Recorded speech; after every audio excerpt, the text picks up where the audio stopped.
Dinesh, my last question for you is, of the different people that you interviewed and highlighted in this film, was there anyone or any one thing that they said to you that really made you feel emotional in a different way than just sort of the clinical aspect of putting together a film and a narrative?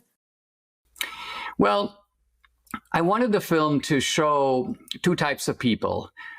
Trump is, of course, in the film, but he's not a major figure in the film. He is the sort of main target of the police state, and the fact that he's facing 90 plus indictments, 90 plus charges. Think about this, Liz. If they had charged him with one thing and said, listen, he held on to those documents, he pugnaciously refused to return them, we could look at it.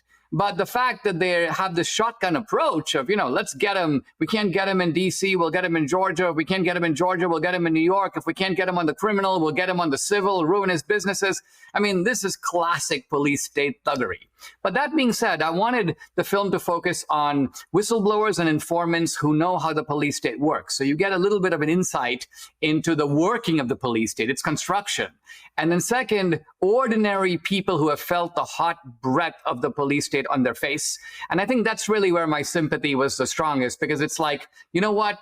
You're like a defenseless lamb that is being set upon, by a predator here. And you have no idea that this predator does not care about, because even Solzhenitsyn in the opening chapter of the Gulag says, when people come to arrest you, you always lamb-like bleat out, why? What for? What did I do? Surely there's been some mistake. And Solzhenitsyn goes, no, there's no mistake. But they're never going to give you a reason. They're never going to give you an explanation. Your name is on a list, and that's all that matters. So again, that's the Gulag. That's the full-fledged police state. We're not there yet, but some Americans have already gotten a preview of that, and those are the guys that are in the film.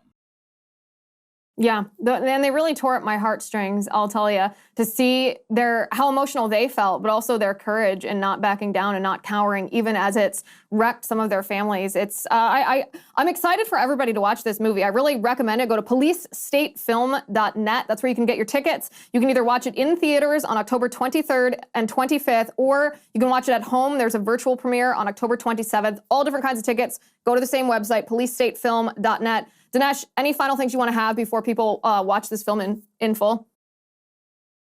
Well, I liken the film to, I feel a little bit like an animal that sees a movement in the trees and is trying to alert the herd that, hey, something's wrong here. We need to take protective action, because there are people, antelope style, who feel like, oh, no, Dinesh, that's just the wind. Or you know what, there might be a predator, but it's not going to land on my back. So there's a Republican and a conservative tendency to be in a little bit of denial. And the problem with police states is that if you let them get too far, once the jaws of the police state snap shut, then your position is much more difficult. In fact, Solzhenitsyn says then your only option is to try and run, to get out, get your family out, get your money out. We don't want to be in that situation, not in America. And so this film, I hope, serves as a warning and a wake-up call. And as I said at the very beginning, you sent me a screener, so I watched this movie right before we sat down for this interview, and I can confirm that people should watch it, and it does all of those things. Dinesh D'Souza, thank you for being on the show today. Thanks for this conversation, and thank you for making this film. It's really important. Guys, go to policestatefilm.net, policestatefilm.net. I'll post that URL everywhere we publish this episode, so you guys can get your tickets before it airs next week. Dinesh, good luck with the premiere. Thank you, Liz. I appreciate it.